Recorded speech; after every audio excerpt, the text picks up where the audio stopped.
Hi students, வணக்கம். இப்போ என்ன பார்க்க போகிறோம்? இயல் 1 எடுத்துக்காட்டு 2 பார்க்க என்ன கொடுத்துருக்கு.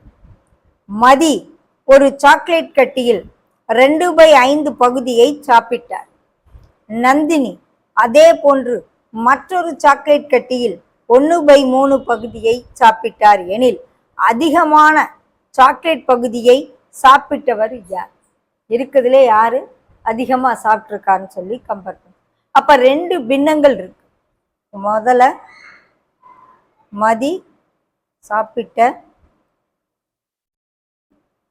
சாக்லேட் பகுதி,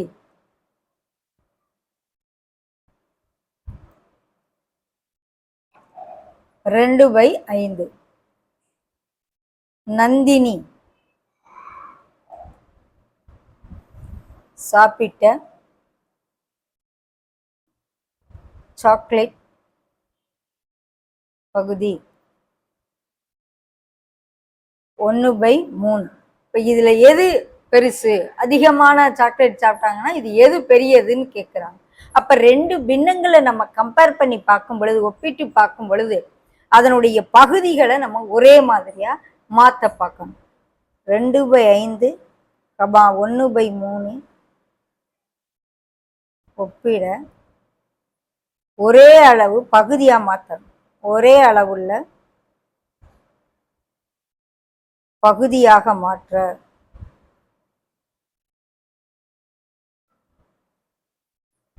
என்ன கண்டுபிடிக்கணும்? 2 பகுதிக்கு மீச்சிமா கண்டுபிடிக்கணும்.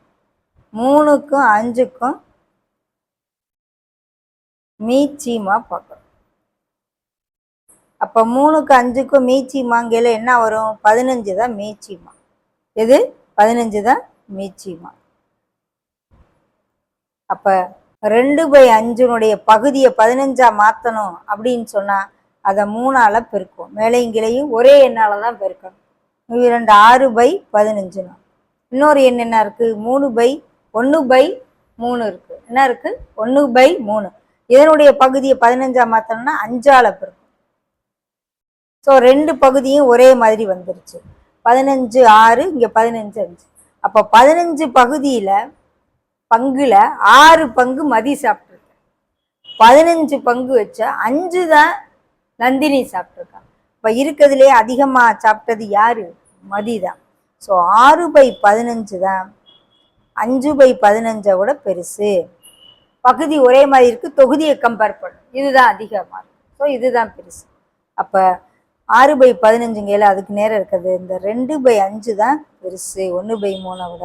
இப்போ மதி அதிகமான